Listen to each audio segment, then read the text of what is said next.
Halo semuanya, salam Inspironi. Masih dalam edisi Imlek, Presiden Tiongkok yaitu Xi Jinping benar-benar lagi pusing karena kekristenan terus membooming di negeri yang diperintahnya. Jadi sobat semua, Presiden Xi Jinping benar-benar lagi pusing tingkat dewa nih. Karena perkembangan kekristenan itu terus menghantuinya. Jadi bisa dibayangin saat merayakan Imlek, beliau itu sebenarnya lagi nggak enak, mungkin lagi makan cukyok atau lagi makan babi hong, tapi rasanya menjadi hambar. Gara-gara yaitu, dia ambyar melihat perkembangan kekristenan itu trennya meningkat dari tahun ke tahun.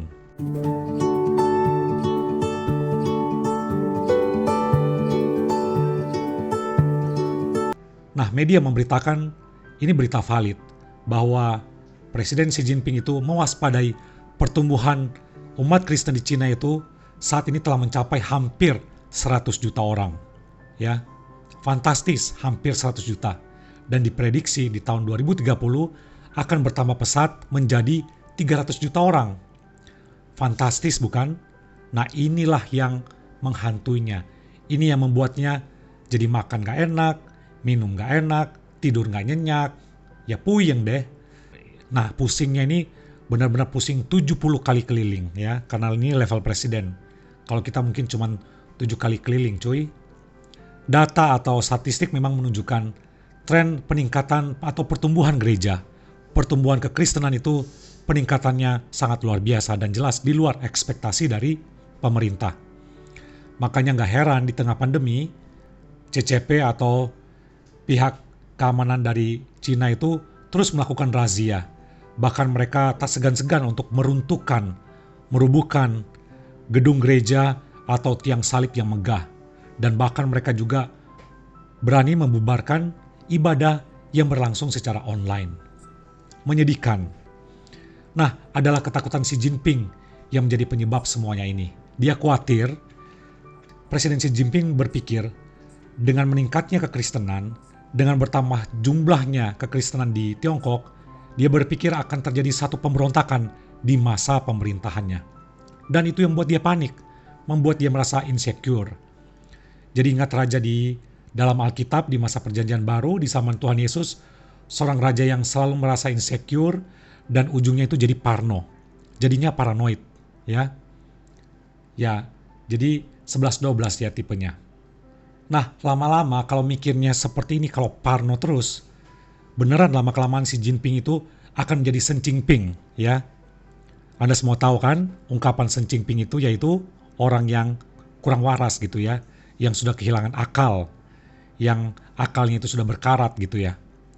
Atau malah dia pikir sebaliknya, dia malah mikir orang Kristen itu benar-benar Sen Jinping dalam pengertian positif. Karena apa? Karena dia melihat orang Kristen ini aneh bin ajaib, benar-benar amazing. Udah dihambat, tapi terus merambat. Udah disiksa, udah dipersekusi, udah bolak-balik, masuk keluar penjara, tapi kok nggak ada kapoknya gitu ya, nggak ada jerahnya untuk mereka menjadi followernya Kristus. Dan mereka makin terus berkembang, makin terus meraih dan memenangkan jiwa dari banyak orang yang ada di negeri Tiongkok.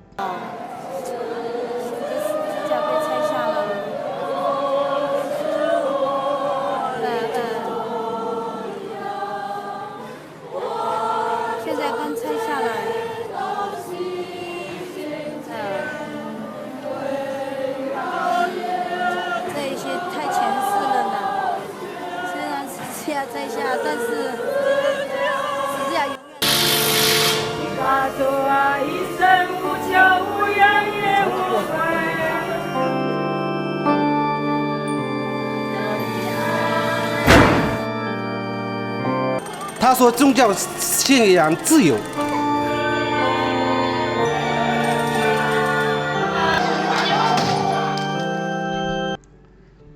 Dan beneran kalau mikirnya terus seperti ini, lama-lama Presiden Xi Jinping itu akan kehabisan akal.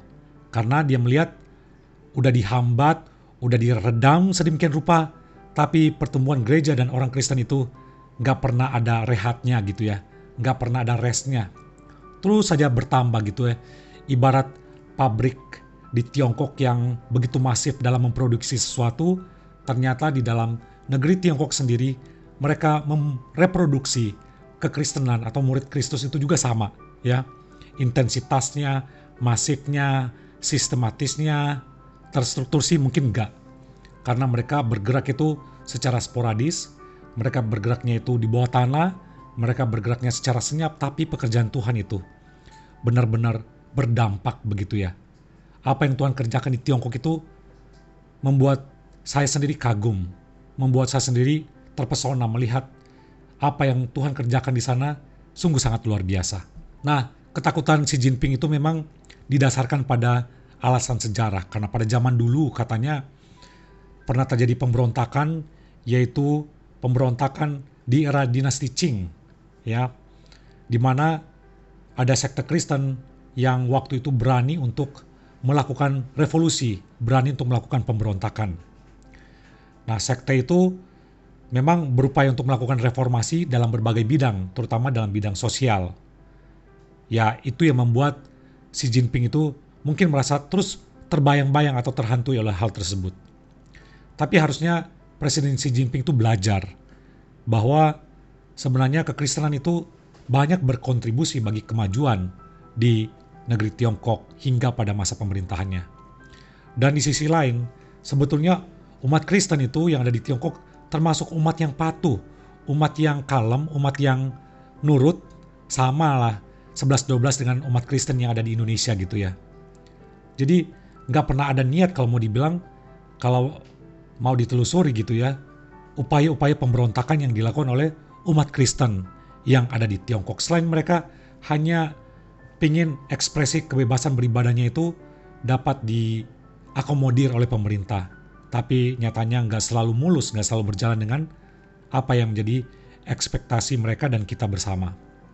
Ya, itulah realita yang terjadi di negerinya Xi Jinping saat ini.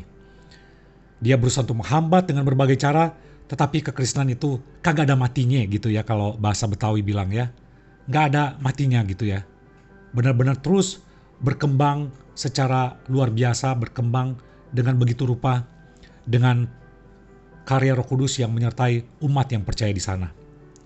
Jadi kalau mau dipikir-pikir, sebenarnya kalau mau buka-bukaan bisa jadi angka atau jumlah kekristenan yang ada di Tiongkok itu bisa jadi lebih dari 100 juta untuk saat ini.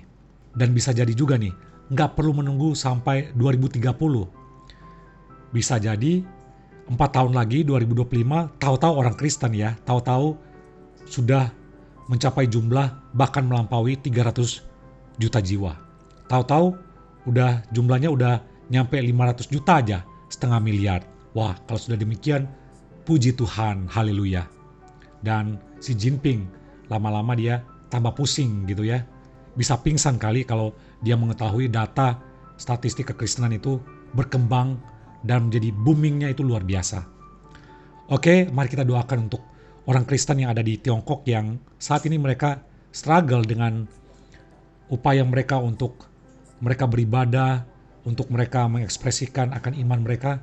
Tantangannya sangat berat dan tantangannya sangat besar.